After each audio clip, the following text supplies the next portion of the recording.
Alrighty guys, hello and welcome back to the Illegally Cited Mixer stream. This is Jesse here, aka BGFH, and I am not going to be able to say that very much longer because, if you haven't heard already, shocking announcement on Monday.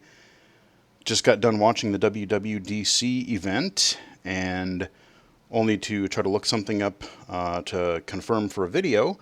And saw the Verge article saying, oh yeah, by the way, Mixer is going away in exactly like 1 month's time.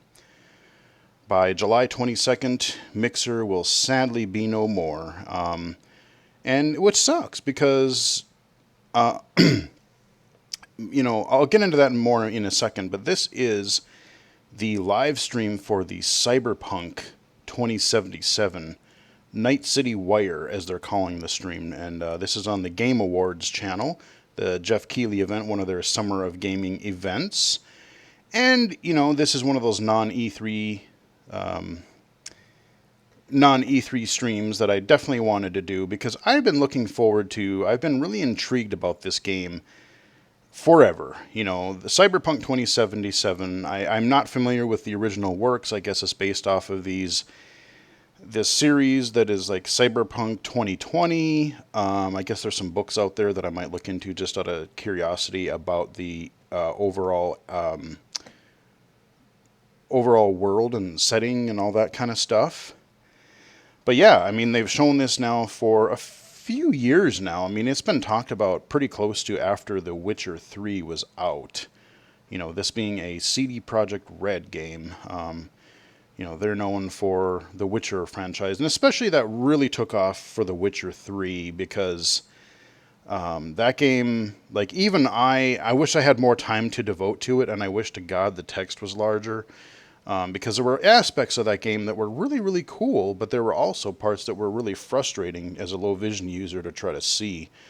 And so I really kind of want to I hope they learned something, not only with how people received and kind of complained about a lot of their small UI and text and all that kind of stuff. Even fully sighted gamers were going, you guys, this is a bit small.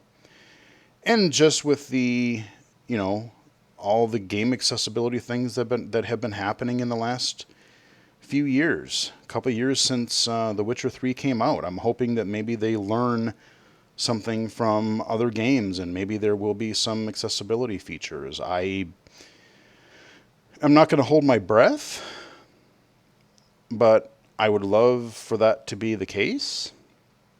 So yeah, we're going to watch, I don't know how long this event is going to be, but it's going to be this Night City Wire live stream here, and they're going to go through some stuff. They did just delay Cyberpunk 2077 from, I think it was originally like August or it was September. And they delayed it until November, I want to say the 19th. Which, okay, fine. Like, they said the game is done. They're just working on bugs and polish and all that kind of stuff. So the content is all there. And I hope to God I hope they learn something. Maybe they see some buzz. I know it's the last percentage, the last minute for development here. But, even if they can do something like adding a text scaling or font scaling or something to add some level of low vision accessibility, make the text readable at the very least. I'm not going to expect full text to speech if it's not in there already, but just something to make it more playable. I hope, especially being, Cyberpunk's, being this futuristic setting, it's a perfect excuse to have in-world navigation, have those in-world glowy arrows or navigation points that makes it easy to figure out where you're going, because this is an open world game. So yeah, I'm not quite sure what we are going to see from this event. I'm wondering if they're going to say it separately, but the main thing that I want to know is for the PC, I want to know what the damn system requirements are going to be, because I want to know if I'm going to have to upgrade my damn machine to play it. And I'm hoping, since it's on the Xbox One and PS4, as well as next-gen consoles, if the Xbox One can run it, to me, there should be no reason that I shouldn't be able to run Cyberpunk.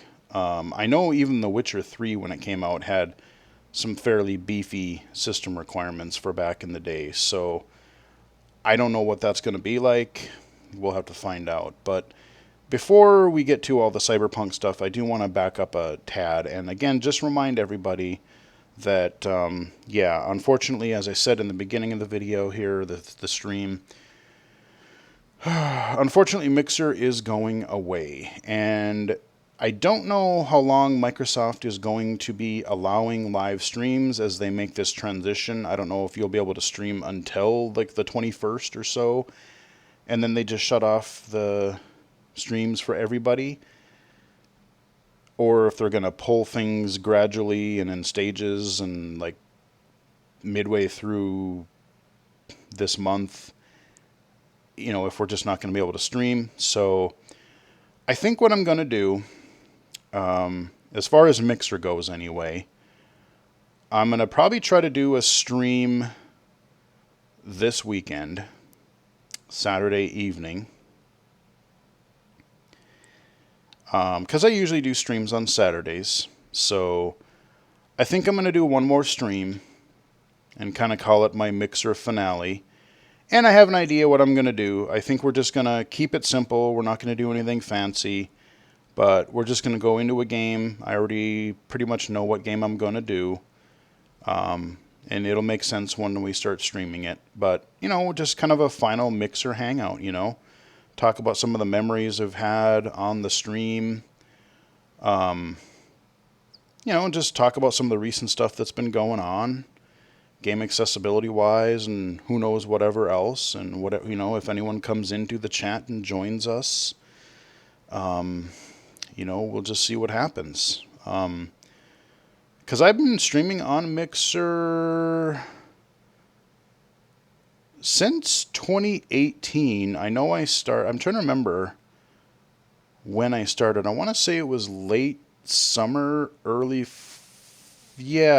fallish, because I think, because I started to try to stream Shenmue, the original Shenmue game. And I did, partway through the story, and then I ended up just recording them because I was using the game bar at the time, and I was having just all kinds of recording and streaming issues. So, yeah, it's been a good year and a half since I've been doing these live streams. God, that's scary.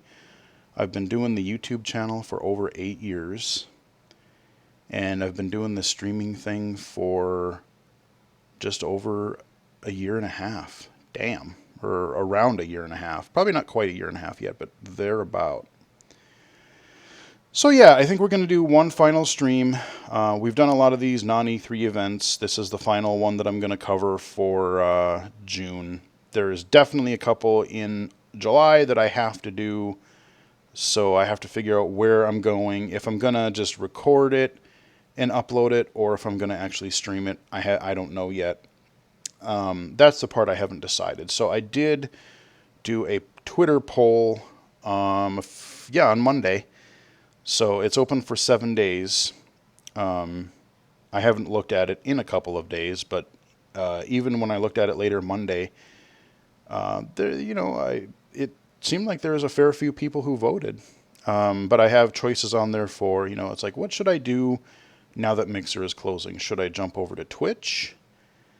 Should I jump over to YouTube streaming? Or should I just concentrate on just doing YouTube videos? Because I don't have, again, I'm not looking to have thousands of people following me on a stream, but I really don't have many stream followers. I'm getting a pretty good YouTube following, but streams, and again, for people who have followed me on Mixer, people who have joined the streams, I'm not discounting that at all, and I very much appreciate that. Thank you for joining. Thank you for following me on Mixer. Thank you for joining some of the streams. I've had some really fun conversations and just fun interactions on some of these streams, and so Thank you for that, definitely. But I don't have a whole lot of streaming audience. Just like when I did YouTube, the first few years,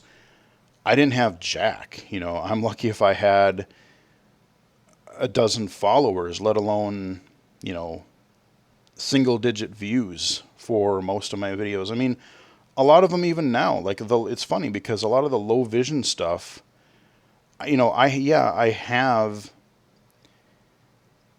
a couple thousand subscribers now, but a lot of the videos, a lot of the low vision stuff only gets, 30, 40 views. But again, there's just not as much content, and I want to also cover mainstream games. So, the channel's not just going to be audio games and text-based games.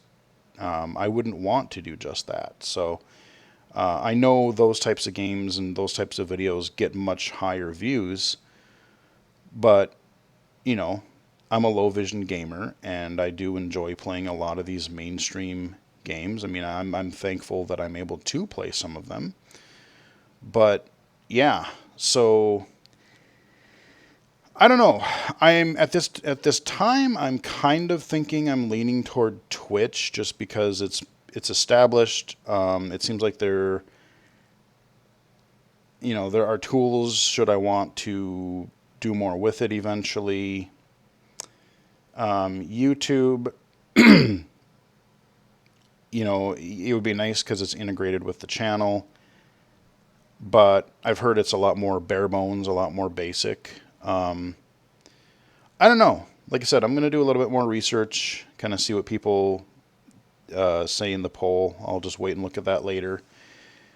But, like I said, also I've just kind of been trying to decide, do I want to keep live streaming? Do I just want to create videos and just, leave it at that?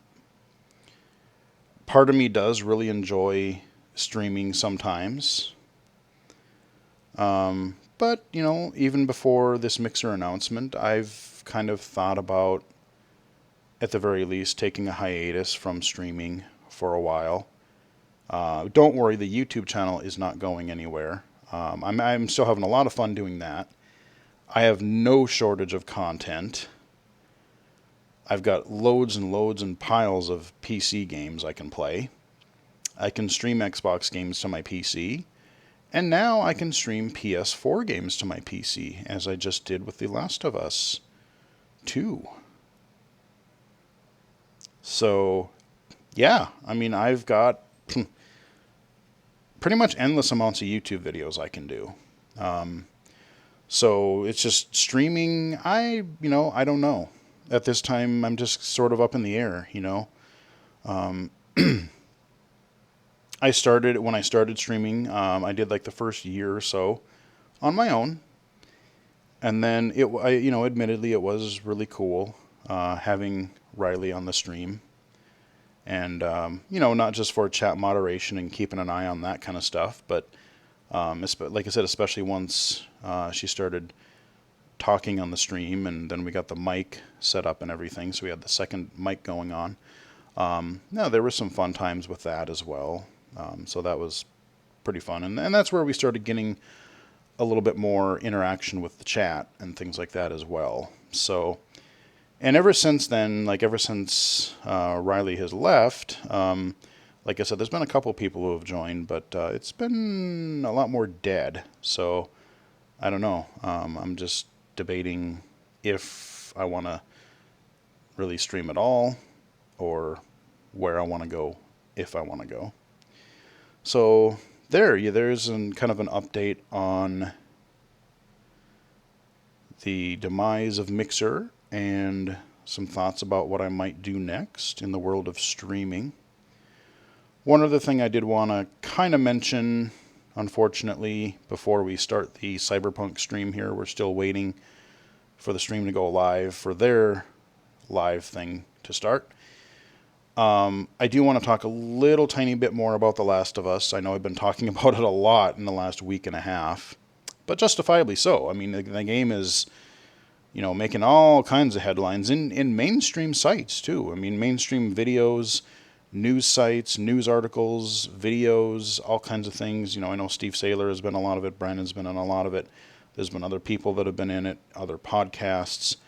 I've done 3 or 4 videos, and yeah, accessibility stuff alone, it's fantastic. I know there's been a kind of a divide on the story, and I totally get that. I mean, this game, yeah, it's super accessible, but it's kind of weird that a game like this is the one that has all these accessibility features, because you kind of have to know what you're getting into from a story standpoint, especially the world being what it is right now.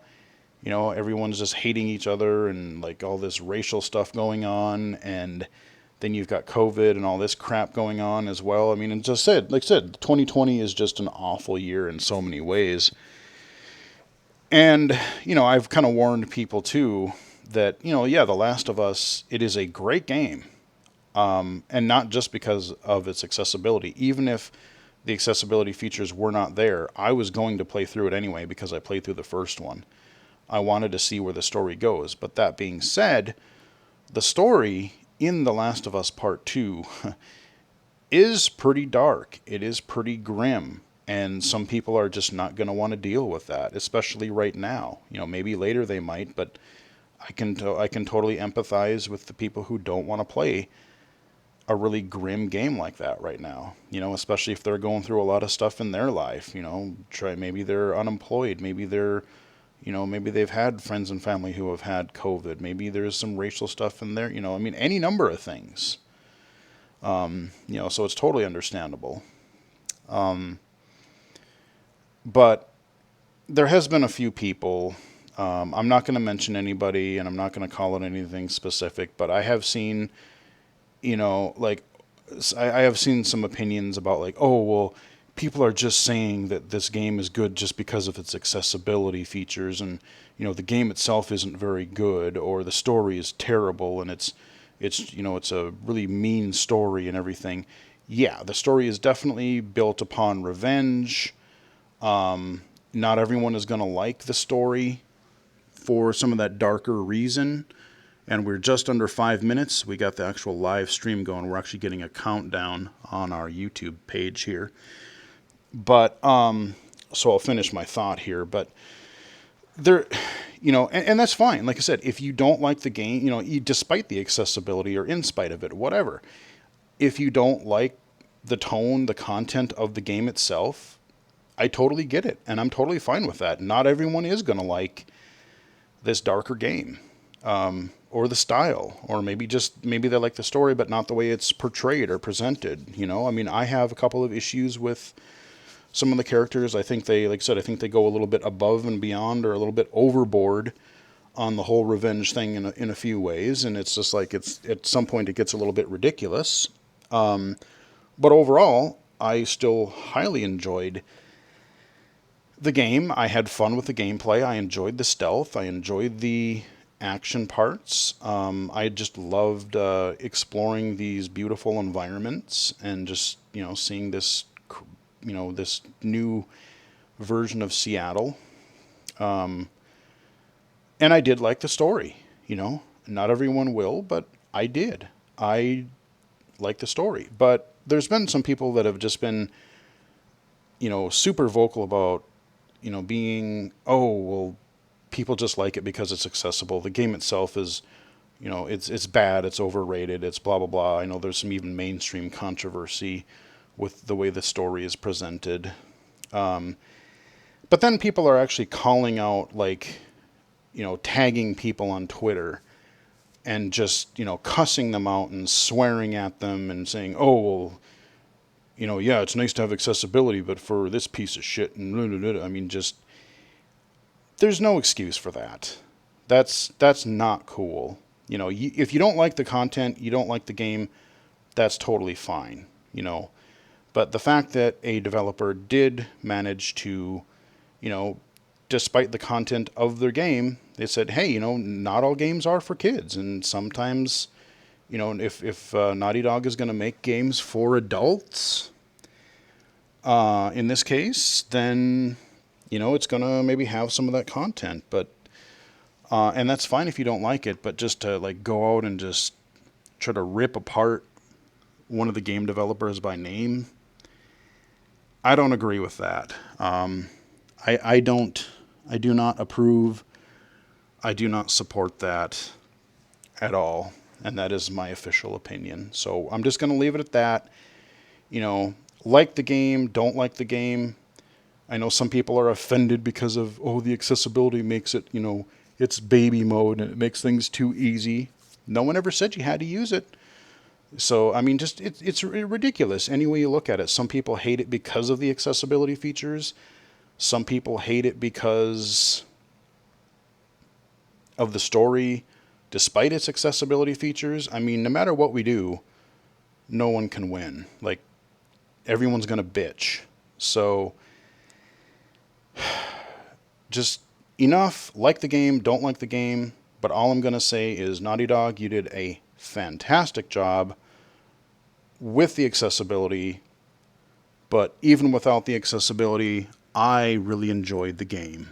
I thought the game was a lot of fun, right, and I will definitely be coming back to it. Counting down to Cyberpunk at the top of the hour. Perfect timing. Jeff Keighley, hope you're getting hyped.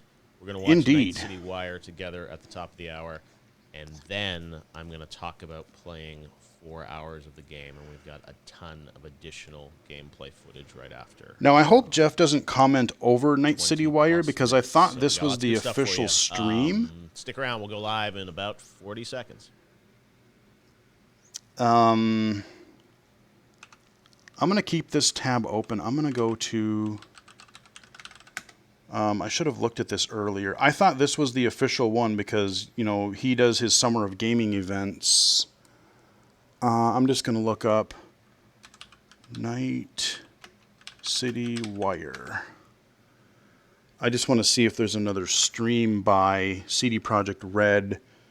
Okay, we got IGN, GameSpot, IGN, the Game Awards. What's the fun part? Review. So let's talk about our next console. All right, well, hopefully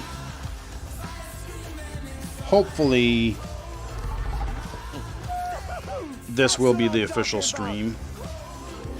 Because I hope it's not like Giant Bomb where they commentate over it. Because essentially that's what I'm commenting on. So, I don't want to be commenting over somebody else's commentary. That's just not right. But we're getting our Summer Game Fest here. I'm thinking this might be the official one. They're just partnering with Jeff. Good morning, everybody. It's me, Jeff Keighley. Welcome to Night City Wire for Cyberpunk 2077. I'm here in LA, and we are excited to get things started. So let me give you a bit of a rundown of what's going to happen. We are going to watch Night City Wire live here in about 13 minutes. So that's going to be about a 25-minute presentation from CD Projekt. No, fairly short, actually. But if you're watching on the regular channels, what you're going to miss is what comes after. And I'm going to come back because I got to play through the game for over 4 hours yesterday. And I'm going to be able to talk about it. I'm jealous. At 9:30 Pacific, so sort of like right after basically the CD Projekt stream ends, we're going to go into me talking about playing the game. Lots of journalists from around the world had a chance to play it. Of course they did. Tell you about my experience, what it was like. Literally started. How do I become one of those journalists? And played for 4 hours, and I'll get to talk to you.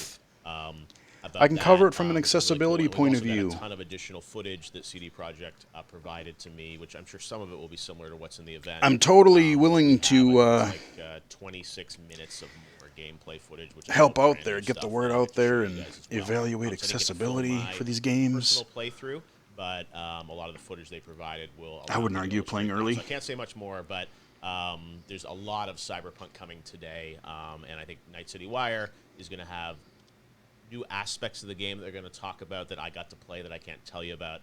I really want to know the system requirements. That's what I want to know. It was really fun to play. It felt like a brand new game, brand new IP, really, in many ways. So anyways, I can't say much right now, but I did get some cool swag from CD Projekt Red that I can show you, so let me grab that.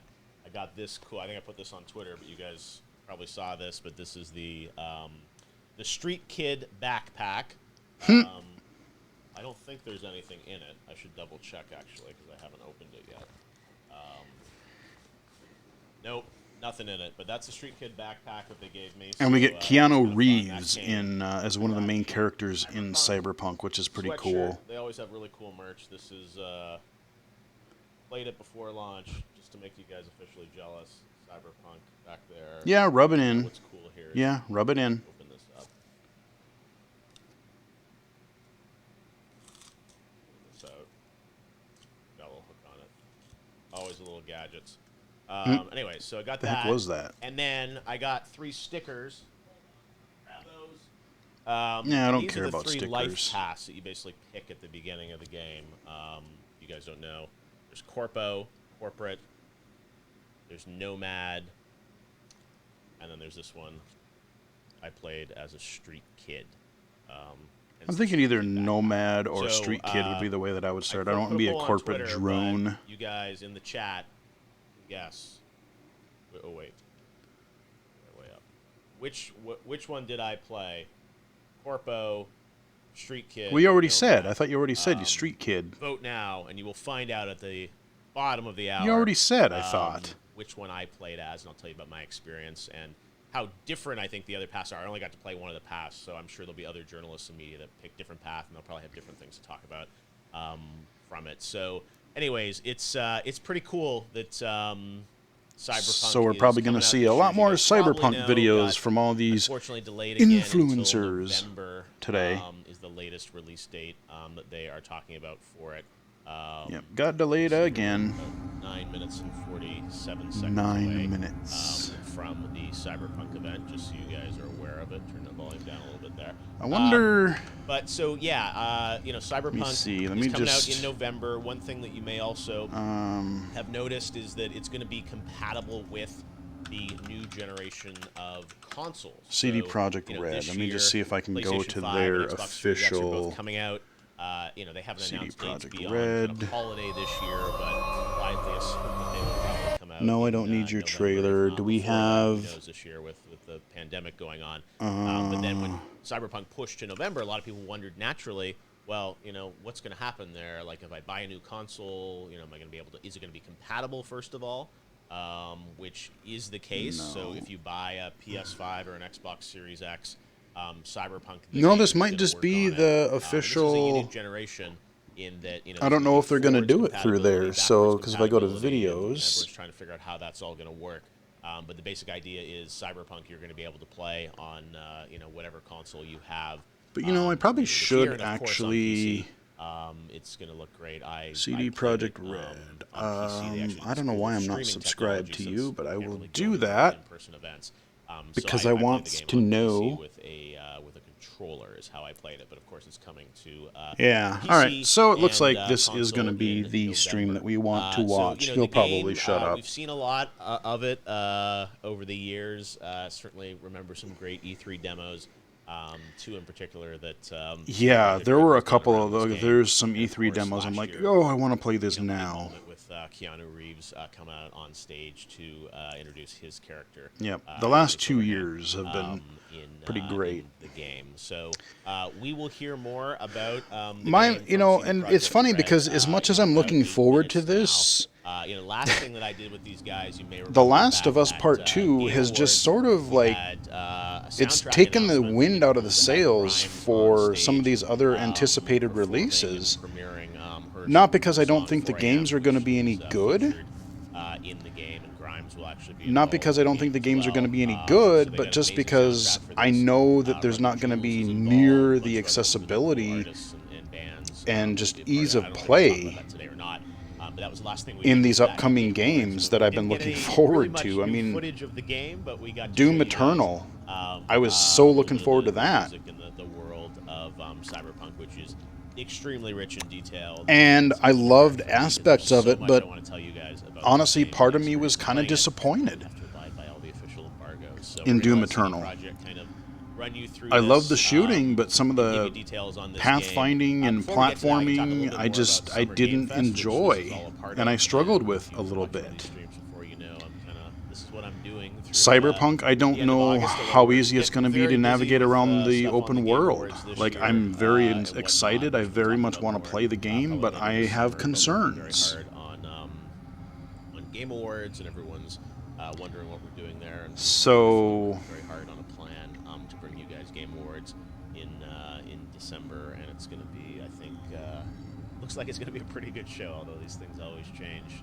and obviously we're yeah, there's going to be... unsure about the state of the world right now, where everything's going to be. So that's something that we are certainly looking forward to kind of sharing with you guys later this year. Summer Game Fest is going to continue through the rest of the summer. This is kind of, I guess, the halfway point. I was thinking about it last night, actually, and it feels like we're sort of at the halfway point now for Summer Game Fest, and that we've been through a lot of the sort of really big projects with some of the bigger publishers, and we're 2 months in. Now we get into July. We got to hear from Microsoft, and I really want a Nintendo Direct, not just a Pokemon thing, but I want to hear some more Switchy stuff. The first gameplay of Halo Infinite. We also know that Ubisoft's Yep, have an Ubisoft event, is going to do a little theirs. bit earlier in July, on I think the 12th is the date, or 11th or 12th, so they'll be doing theirs. The Xbox date, we don't really know when that's going to be. Could pop up at any time, I guess, but they've said it's going to be happening in July. And then, there's a lot of other things definitely coming in July that I'm aware of that haven't been announced yet. So Oh, really? we'll see a lot more in July. And then in August, of course, we've got the big Gamescom opening night live event that is going to be happening on August 27th, which is going to be really big, and we're working extremely hard on that as well. Okay. With some pretty big games that I think you'll be excited about. I mean, we do have our XR access gonna, on the 20th and 21st. More publishers do things I'm going to be a part of games. that. So I'll talk about that in a future channel update. Corporate presentations like what EA has done, but I think just like what we did with Crash Bandicoot back on Monday, I think to see individual games. EA was as well terrible throughout the summer, which will be really cool. Like this is just on one game, but it's a massive game, which is Cyberpunk. So I think you'll see more of that, and maybe announced games, but they're going to show you more. I did stream that, but boy, I'm not uploading it because there just was, I mean, yeah, they had the Star Wars thing, they had one or two other sort of interesting announcements, but boy, that one fell flat. And there are also big games coming out. Ghost of Tsushima is coming out in mid-July, which Yep. I'm excited. I haven't played that yet, but I'm excited to check that out. I am curious. Soon, I have some and concerns so much about more it, but I do happening. want to I think play it's going it. to be a really fun rest of the summer, but certainly one of the most anticipated games is Cyberpunk 2077 from CD Projekt Red, and we're all hoping it's going to hit that November date.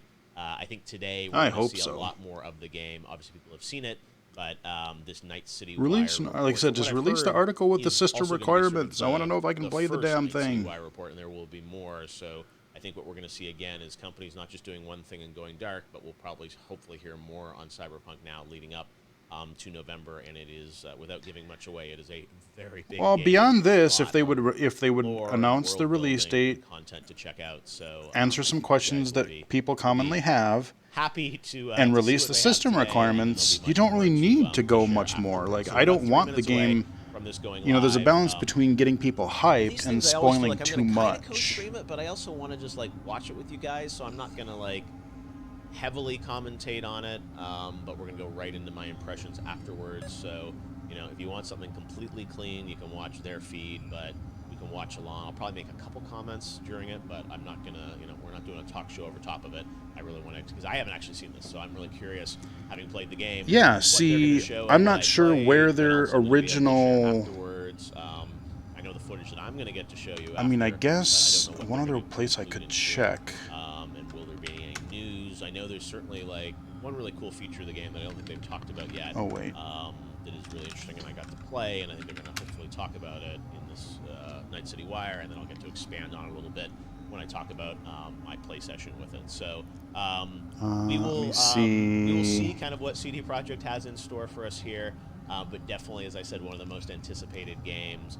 We know it's going to look great. Cyberpunk. Play, and even though we've had it, at E3 the past couple years.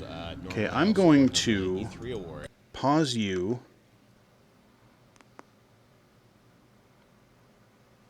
I could do... Yeah, let's pop over...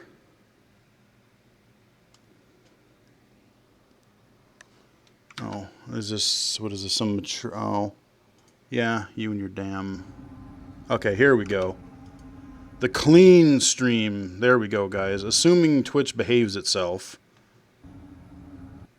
Come on. Oh. We do have Jeff's to fall back on if... Okay, this is not a promising start.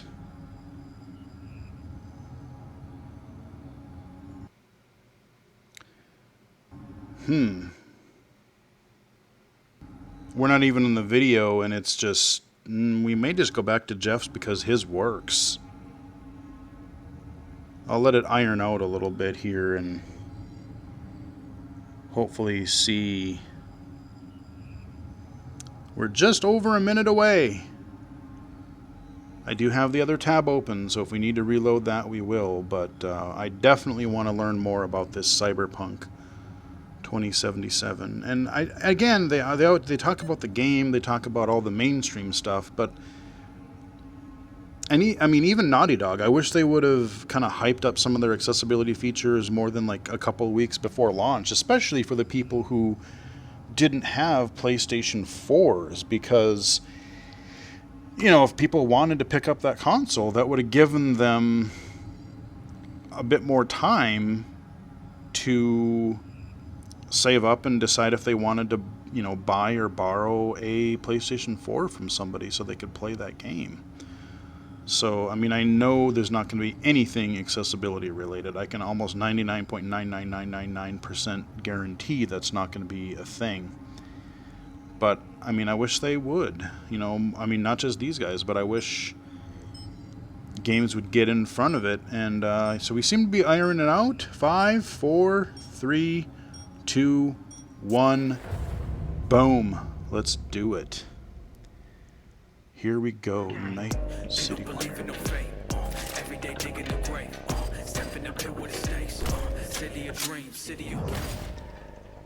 Night City Wire. Hello and welcome to this, the very first episode of Night City Wire, a First brand new episode, series you from say? us at CD Projekt Red, where we'll be talking about all things Cyberpunk 2077. For today's episode, we'll be starting with a brand new trailer. One of our developers will be joining us to help unpack everything you're going to see. We'll have some news, an announcement about a secret collaboration. We'll be taking a look at some brain dance gameplay and welcoming back our developers just to have a chat about everything you're going to see. I wonder if they'll But there talk is about like one more what thing. generation. Media all over the world have been getting hands-on with Cyberpunk 2077, and when this episode finishes, How do we'll I be be- able to go and check out exactly what they thought. So, How do I let's become get one of those started. media? It is time to take a look at our brand new trailer, and after that, our lead quest designer, Pavel Sasko, will be joining us, because I've got a feeling you're going to have a few questions after watching this. So, let's take a look. Trailer reveal. Of course it'll be M for mature. The city of endless opportunity. Ready to get your cherry popped? Yeah, come on! City like any other, just bigger. Nah, mano, not just any other city. Legends are born here. The major leagues. We're only here because Dex is pulling the strings. Doubt that puts us in the same league as them. But we are. They just don't know it yet. But if you got the cojones and you know how to use them, you can do damn near anything. Unless you catch a bullet. Even then, you go out with a bang, right? You know, you can make heaps more eddies as a motivational speaker. All Yo, Mr. cinematic B, so A far. pleasure. So what's the gig, Dex? You meant to come out in one piece? How about we go over the plan? There's this prototype tech, a biochip to be precise. Job's to grab it. Guessing it belongs to a corp. Arasaka. We are robbing some heavy hitters. Thought you could blackmail me, fucker? High risk, high reward. First rule of the afterlife. Ka-ching, baby. Goes without saying, we do this on the hush. Ideally, no bodies, not a one. Sounds simple enough. Yeah, not when I play. He's lit, assholes! Exactly. People are going down. Don't you worry, mi amor. We're bulletproof. Little bits of gameplay here. Ass moving now! What the First fuck just person happened in shooting. there? Can't stop digging Night City. Fucking major leagues. Happy now, Jackie? Yep, that's fucking high. Time to bail. Oh my god, we're so fucked. That is a sweet logo. I mean, it's hard to read. What the fuck? Can't risk it, V. And you, who are you? Fuck. November 19th. So the trailer contains footage from the game's prologue only, but there was an awful Oh, wow. lot in it. So Pavel, why don't That's you just try from and the help prologue? us unpack Damn. everything that we just saw? Oh yeah, I mean, absolutely, I can try. So, what you have just seen is only the prologue of the game. So that awesome stuff is only That almost happening sounds like something like in from the first whole few quests. game. What the trailer shows you is really our stage, the Night City. You know, this gigantic city built of 6 completely unique districts, surrounded by the 7th one that we call the Badlands. As a player, you are meeting Jackie. Jackie's your friend. Now, they together Now we're getting some are gameplay. trying to reach out for something that is very precious. They are trying to reach out for this Driving ship and of drinking in a immortality, bar. this gateway to eternal life. Jackie introduces you to fixer Dexter Deshawn. He's a very important person in a social ladder of Cyberpunk. He is able to provide the player with various jobs and contracts to be able to gather money, to be able to modify their bodies, push themselves to the limits, to put their hands on the chip. But Now, when he's in the as you car, can I wanna expect, see- not I was trying to everything see goes if as he- planned, but to see it, you will have to play the game. See if there was any There are an awful lot of interface. really cool things in this trailer, and there's a few that I would just love to talk about a little bit more for the people at home. So let's start with talking about a gang called the Mox. Now, we see a few flashes of them in this trailer. I personally think they're really cool and one of my favorites, but can you give us a little bit more information about them? Oh yes, so the Mox is one of the gangs that player is going to interact with throughout the game. The Mox is More the gang gameplay? that has Okay. been formed in 2017. That's what the dialogue thing After looks the death like. Of Elizabeth Dialogue Gordon, She choices. was called Lizzie. Now she was an owner of a brothel and former sex worker, and she was protecting working guys and girls from harassment. I wanna from keep an eye abuse, out for more and text the and gang is really interface. continuing her mission. And as a player, you are going to interact with that gang, meet multiple different NPCs, and craft your own relationship with them and understand what they are all about. So earlier on, you did mention a 7th district, a place called the Badlands. Now, we saw a few shots of this in the trailer, but I'd love for you to give us a bit more detail about the district outside of the city walls. Okay, so the Badlands is this like dead, dried out space going around the whole Night City. And as a player, Mad Max. you'll be able to traverse that space in your car or motorcycle. This is a space that is inhabited by the nomads. Nomads are living in different families and they are traveling across that space. Yeah, in so I'm trying to see convoys if there's made any, out of like, cars and motorcycles. navigation And as a player, arrows, you'll be able to like a traverse HUD. and access different type of open world content that has been prepared specifically for you to get that awesome feel of I'm the not Badlands seeing environment. anything, but that could just In be the for trailer, the we sake of also the saw video. like a completely metal creature. Now, he didn't look like he was from the Maelstrom gang. This looked like something else. So please tell the people at home, who is this giant metal monster? Okay, so that big dude, that was Adam Smasher. He has been introduced in Adam pen and paper Smasher, in nice. Cyberpunk 2020. Guy looks by pretty our, gnarly. Senpai Mike Pondsmith. Adam Smasher is a fully converted cyborg. He was always a loyalist of Arasaka. And time has changed. You don't wanna In mess with that guy. 2077, he had to find his own space in Night City. He looks pretty But serious to over find out, there. you'll have to play the game. In this trailer, we do see some flashes of a Ripper doc called Victor Vector. I think if people have watched our previous gameplays, they might remember him. But I'd really like for you to give the people at home some more information about what Ripper docs are and how they'll be interacting with them when they play Cyberpunk. So Reaper dogs in our game, they are surgeons. They are like a specific type of a job in the social ladder of Cyberpunk. They are accustomed and specialized in replacing limbs to the metal ones. They can basically Okay, I think update this your is from that body, E3 enhance your trailer body, that we change you saw into this couple walking or war E3 machine. demo. And as a couple player, years you're ago. going to meet different kind of Reaper dogs in the game, craft your own relationship with them. Some of them are like important characters for a story. Through that, you will invest eddies that you're gathering to turn your body into this tool that allows you to survive on the streets of Night City. Pavel, thank you so much for joining us. I know you'll be back later in the episode because you're going to be helping us to analyze the Braindance gameplay. But before that, we do have some news to share. Earlier in the year, we announced that if you pick up Cyberpunk 2077 on Xbox One, you'll be able to play it on Xbox Series X when the console launches. Right. And just in case you missed it, it will be the same for PlayStation players as well. If you pick up Cyberpunk 2077 on PlayStation 4, you'll also be able to play it on PlayStation 5 when the console launches. And that's not all. There will be a free upgrade for Xbox Series X and PlayStation 5, but we'll have more details on that soon. Tonight's City. Okay. Before we reveal our first look at the Braindance gameplay and welcome back our developers for a chat, there is just one more thing we want to announce. Something that we've been working on in secret for a while. Oh, okay. What is this? We are very excited to announce our partnership with Studio Trigger and Netflix to bring you Cyberpunk Edgerunners, a standalone anime set in the Cyberpunk universe, which we've been working on for some time now. Edgerunners is due to launch in 2022, but for some more information... Oh, wow, that's super far out. Holy crap. I thought we were going to get like a teaser to be like, oh, you can watch this before the game starts. I am the Japan-based producer for Cyberpunk Edgerunners. 2022, damn. On this project is that I am a fixer, to put it in the words of the Cyberpunk universe. We are a game company. We are a bunch of nerds, and wherever there are nerds, there's going to be anime fans.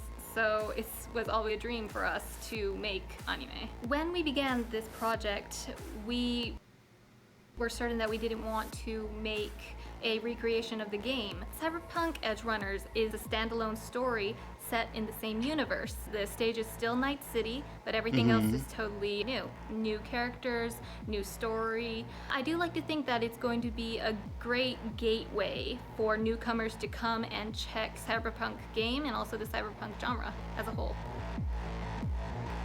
Right now we're in Nakano, which is one of the biggest anime meccas of the world. I'm going to take you to Studio Trigger right now because we have the wonderful opportunity to talk to the dream team that will be bringing you this anime. こんにちは。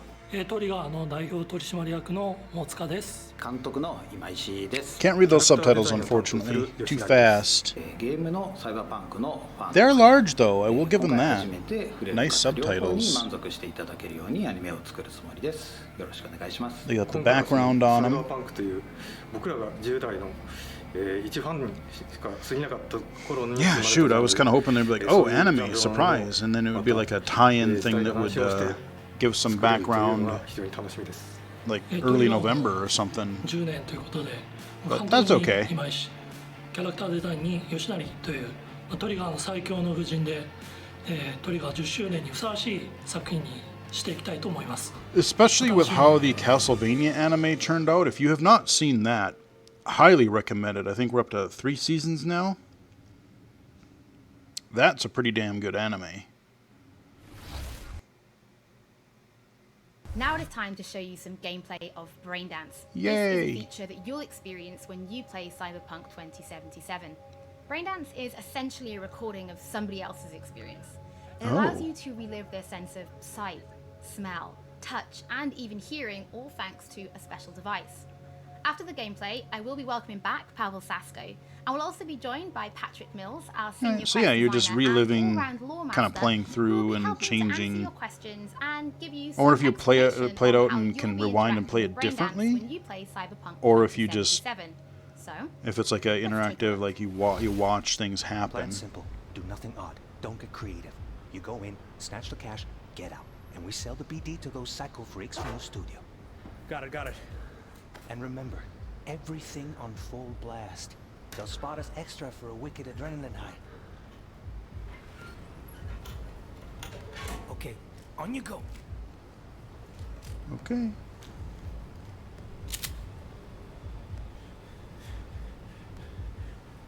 All right, going into the Everybody, underground. I want to see you kissing the flooring. Money now, or I will fucking drop you. I swear to God. Well, yeah. Hey, now, before I blow your fucking head off. Okay, we're going in as a robber. Okay, that's interesting. Oh. Okay, we got club. Now we're stuck in a chair. Cortisol and adrenaline spiked, but the soft activated your hormone blockers. Nothing happened. You're alive and well. That was too much. Could feel the guy's pain, his stress, his hope. Hope wrapped up in something else. Mm-hmm. Probably took a booster just before. You'll be fine. Got everything set up? Oh, okay, so now we're back in the real world. I didn't want to talk over her. Okay. I'll sever the link to the BD Roller's sensory array. You'll be able to look around freely. Whole scene's yours. Oh. Cam control in analysis mode, so move around, zoom in and out, whatever else you come up with. Think of it as your own little sandbox. So, analysis mode, you control playback. Can even pause when you feel the need. Then you use the editor console to unpause. Try it. Plan simple. Do nothing odd. Don't get creative. So now we're Snatch the cash. first person, but we're outside of that conversation we just actually saw. Cream as hell, right? Well, that's not all. You can speed things up or rewind, whatever you like. Okay. Give it a try. Rewind. Roll it back to the top. You see the interface up there. Now try fast forwarding a bit. Plan simple. Do nothing odd. Don't get creative. You go in, snatch the cash, get out. Okay. You can also reset the recording. That'll take you right back to the beginning. Try it. Alright, so a little tutorial. Fun. This here's why you came in the first place. In analysis mode, you get to view and even scan details of the enviro recorded by the BD Roller. Focus on the heat, the gun this gonk gets from his buddy at the beginning. Now scan it.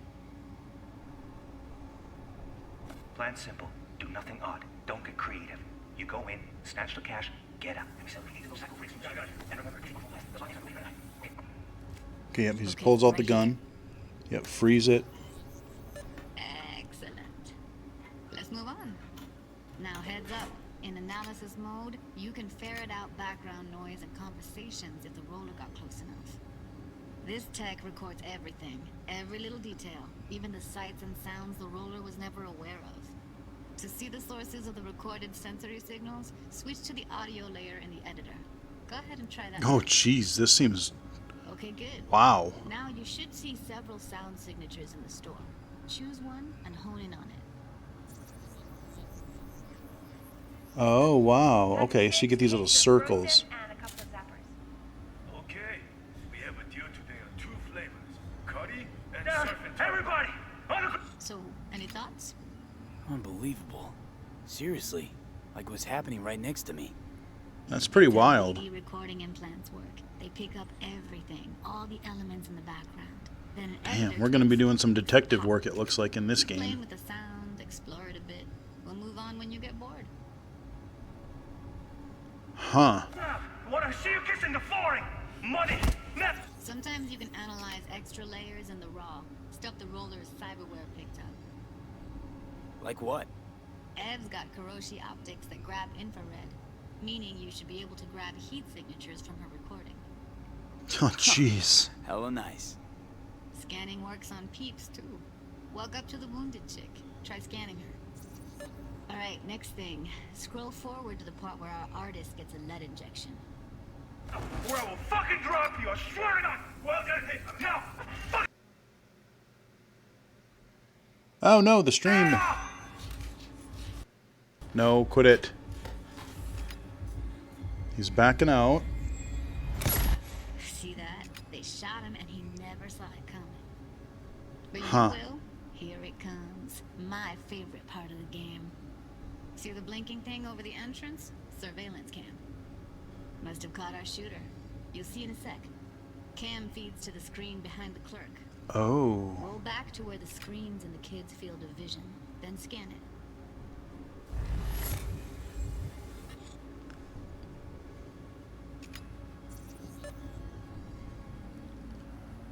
Oh, that's what the hell? That's crazy.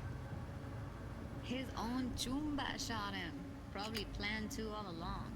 Must have got a nice slice of cred on the black market for a BD like this. BD freaks are ready to pay Little tricky to see. cream for a real flatline. Anyway, if you've seen enough, you can exit. This is going to be one of those things, I think, where it's just expensive, right? I'll have to play with it to know how easy it is for low vision to see. So Braindance is a pretty big part of the Cyberpunk universe. It's not just something used for adult films. There is an awful lot to it. And there's two sides I'd really like you guys to help me explore. First is the lore, so how this actually fits into the universe. And then there's the gameplay side, so how players will be interacting with it. So Patrick, could you tell us more about the lore of Braindance? I would love to. So in the world of Cyberpunk 2077, Braindance was invented way back in the early 2000s at UC Santa Cruz. It was developed as a way of recording a person's experiences and then playing them back for someone else, so that they could relive them as There's though been it was other happening to sci-fi them. things that have It was done originally similar used for types things of like deals. therapy and prisoner rehabilitation, but by 2077, it's become this global media industry, including things like movies, mass entertainment, things like that, video games, some interactive things, and of course, adult fare as well. Now, in our game, we deal a lot with black brain dances, or XBDs as we call them, and there are different types of those, but the one that you saw in the trailer just there was a flatliner. Now, that's where the person recording it actually dies during the recording. And it's popular with sort of an illicit kind of a thrill, but a mercenary can also use them for various things, and you'll see that in the game, of course. Oh and yeah, from the you gameplay can perspective, we detect have your been shooter. working a lot throughout last years, Detective trying work. to figure out the best way how to use the braindance in the game as a mechanics. So what we have settled on is this braindance editor mode. As a player, you will be able to run the braindance in the editor mode and see different clues that have been registered on the peripheral of given actor.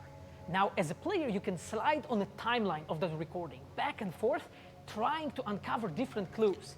And that clues are actually telling a story in the game.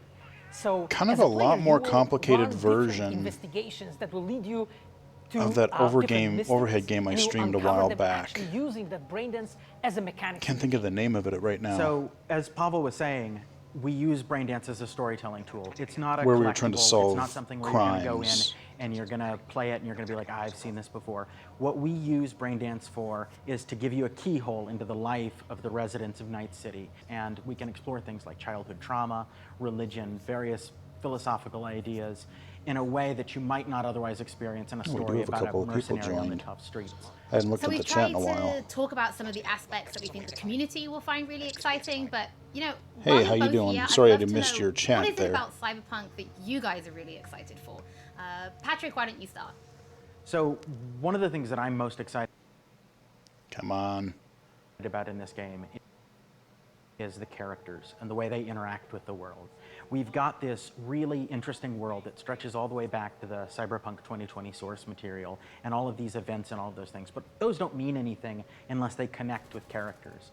And so when we come up with a character, we start with their function. What is this person? What do they do in the story? But we don't stop there. We go back and we figure out what was their childhood like? What was their upbringing like? What kind of obstacles did they face in this harsh reality, and did they overcome them? And how Trying to did get they over those overcome them, or did they not one-dimensional overcome them, and why? And you can quest see all giver of those characters things or whatever. in their environment, I in get their that. dialogues, in sort of how they operate in the world. And we come up with that for all of our characters. Now, you look at someone like Victor Vector, and you're going to see stories about his past in his environment and in his dialogue. You know, we come up with that stuff even if we don't use it in the game, because it helps inform us as to who these characters are. And for me, I would not be myself if I would not say that I'm the most excited about our quests. Like with our Witcher 3 team, with Patrick and like everybody that has stayed with us since the Witcher 3 time, we really have grown so much. That's We the have thing that learned I'm so looking much, and we forward have to used is all that experience. hopefully to they won't put just them be like, into oh, the collect this quest that we have made. doodad. And you will not find Fetch really quests. a killer in this game. Like everything has a meaning. Like we put so much effort. Tell a great into story, making sure even that with the side everything is quests. rewarding, is interesting, is talking about characters, as Patrick said, is talking about worlds, is talking about emotions, like touching the player in a really, like a real way. And I just can't wait to find out what you think. Pavel, I know you mentioned story and quests and writing quests, and when I was last in the studio, I had a look and I saw a notebook on your desk, and I would love for you to show everybody this Come on. notebook. Okay, Holly, you asked for it. So this is my notebook. It says salsa quest designer. The reason is because I dance salsa, and I'm a quest designer, so you know. So I started this notebook actually when we were really starting Cyberpunk. At the very beginning, I wrote like a first note, and it says pretty much something along the lines of that we're starting with a prototype. And then, you know, I kept on basically noting things that we've been working on. Yeah, that is solid, tiny like text too. I mean, he's written. Once when our concept artists actually approached me, and they said that they want to take a look on my notebook. I was like, what for actually? And they took some pictures, and they told me, yeah, well, you know, because we are looking for a reference material for notes of a psychopathic killer. Yeah. Yeah, well, you may find maybe some of my notes in the game. Pavel and Patrick, thank you so much for joining me. I'm pretty lucky because I have read some of the stories that you and the team have written for Braindance, and I'm pretty excited for people to discover them. But before we do finish today's episode, there is just one more thing we'd like to talk about. Earlier in this episode, I mentioned that media have been getting hands-on with the opening of Cyberpunk 2077. Can we get a and they should be hands-on? posting their impressions right about now. And if you missed anything from today's episode, don't worry, we'll be uploading everything to our channels very soon. And finally, on behalf of everybody at CD Projekt Red, we just want to say thank you so much for joining us for this, the very first episode of Night City Wire. But don't worry, we'll be back with episode 2 in just a few weeks. So, we shall see you soon. Okay. So they're filtering it out. Okay. Well, yeah, pre-order. First episode of Night City Wire. Okay, we're getting a little bit of weirdness with the stream there. In just a few weeks. So, we shall see you soon. Kind of hitched up there again for a minute. Yeah. All right. Well, there you go. We're not going to tune back into Jeff's stream. If you want to watch that, you can. I just wanted to watch the official Night City Wire. I mean, on one hand, it was cool because that whole new game mechanic, that does seem really interesting. And depending on how accessible the interface is and how convoluted or, you know, I mean, I'm sure once you get used to it, it'll probably be okay. But again, you know, even in like any of these games where you have some sort of a detective type thing where they want you to figure out, oh, well, find out the certain clue, or did this person do that, or there's this thing off in the corner. The Batman Arkham games, the Condemned Criminal Origins. There's been a few games that have had the sort of detective aspect in addition to like exploration, action, that kind of a thing, shooting. So, yeah, I mean, I'm kind of just curious how easy that's going to be for low vision and if they're going to even have any accessibility in the game. You know, again, it's not something, unfortunately, that developers are really talking about, and if they do, it's right before the game's release. Yeah, I don't know. I mean, my guess is they don't. I mean, I can do a Steam search. I don't think they have. Let's see. Cyberpunk 2077. I just want to see if they have any system requirements. They typically.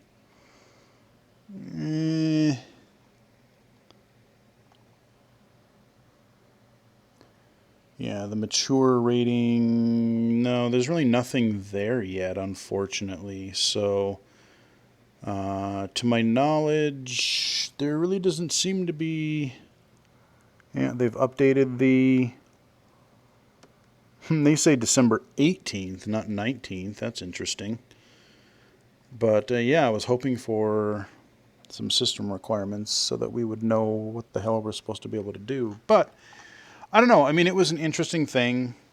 I wasn't really sure what they would be covering or what to expect. But, you know, I mean, to be fair, we've seen enough of the actual gameplay. Like, we've seen a little bit of shooting. We've seen some dialogue. We've seen a little bit of walking around in some of the E3 videos.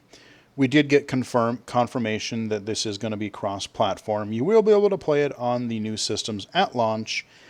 But it doesn't sound like you're going to be playing the old version of the game at launch, but eventually there will be a free update that'll add, further graphic and audio and whatever other enhancements these new systems will add. So anyway, I think that's where we're going to wrap it up. I am definitely still very intrigued about the game. I love the kind of setting. I love the first-person perspective. It sounds like they're doing some really innovative things with some of the gameplay. Sounds like there's going to be a good amount of variety. A lot of the quests that, even with The Witcher 3, you could tell even some of the side quests were, not just like, hey, I lost my dog, you should go find it for me, or hey, go kill these dudes and then collect their money, or whatever. There was always some more of a story, and they were just a little bit more rich side quests, which I appreciate, because there's only so many times you can do your typical RPG quest before it's like, yeah, okay, been there, done that. So anyway, hope you guys enjoyed the stream. Follow me on Twitter at BGFH79. Mixer is going away soon, so you can follow me on Mixer for a little while at BGFH, or mixer.com/BGFH. But I will let you know when I decide what I'm going to do next for streaming. But hope you guys enjoyed the video. And until next time, I will chat with you guys again later.